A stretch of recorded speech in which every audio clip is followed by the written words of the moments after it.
السلام علیکم ورحمۃ اللہ وبرکاتہ۔ آج ہم فرائض نماز کو سیکھنے والے ہیں۔ یہ فرائض نماز بہت ہی اہم اور خاص ہے، ہر مسلمان کو سیکھنا چاہیے اور جاننا چاہیے، کیونکہ ان میں سے اگر کسی ایک فرض بھی کسی بھی انسان کا چھوٹ جاتا ہے نماز کے اندر تو اس شخص کی نماز نہیں ہوتی ہے، چاہے جان بوجھ کے چھوڑا ہو یا بھولے سے چھوٹ گیا ہو۔ اس لیے ہمیں ان فرائض کو ضرور جاننا چاہیے، اس لیے آپ سے ریکویسٹ ہے ضرور ویڈیو کو مکمل دیکھیں۔ فرائض نماز میں 13 فرائض ہیں۔ اگر وضو نہ ہو تو وضو کرے، نہانے کی ضرورت ہو تو غسل کرے۔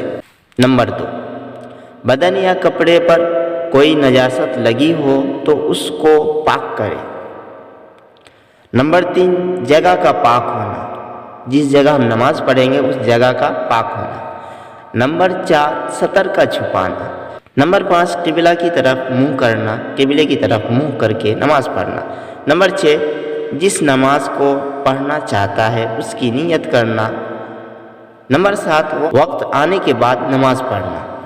نمبر 8، تکبیر تحریمہ کہنا۔ تکبیر تحریمہ یعنی اللہ اکبر کہہ کے نماز کو شروع کرنا، اسے تکبیر تحریمہ کہتے ہیں۔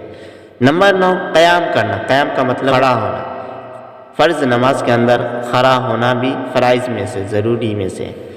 نمبر 10، قرات کرنا۔ قرات یعنی قرآن پاک کا تلاوت کرنا۔ نمبر 11، رکوع کرنا۔ نمبر 12، دونوں سجدے کرنا، یہ فرائض میں سے ہے۔ نمبر 13، قاعدہ اخیرہ کرنا۔ قاعدہ اخیرہ نماز کی آخری تشہد میں بیٹھنے والے کو قاعدہ اخیرہ کہتے ہیں۔ اگر نماز میں 2 رکعت والی نماز ہے، اس کے اندر قاعدہ جو تشہد میں بیٹھتے ہیں اسے قاعدہ اخیرہ کہتے ہیں۔ 4 رکعت والی ہے تو جو چوتھی رکعت میں جب ہم اتحیات کے لیے بیٹھتے ہیں اسے قاعدہ اخیرہ کہتے ہیں۔ قاعدہ اخیرہ بھی نماز کے فرائض میں سے ہے، یہ ہمیں کرنا ضروری ہے۔ اگر ان 13 میں سے اگر کوئی بھی چھوٹ جاتا ہے تو ہماری نماز نہیں ہوگی۔ آج کے لیے اتنا ہی۔ اگر ویڈیو اچھی لگی ہو تو لائک کر دیں، اور چینل کو سبسکرائب نہیں کیے ہیں تو نیچے ریڈ کلر کا بٹن دکھ رہا ہوگا، اسے دبا کر چینل کو سبسکرائب کر دیں۔ ویڈیو کو زیادہ سے زیادہ دوسروں تک پھیلائیں تاکہ آپ کو بھی ثواب ملے، ہمیں بھی، اور جو آپ کے شیئر کے ذریعے پڑھے اسے بھی۔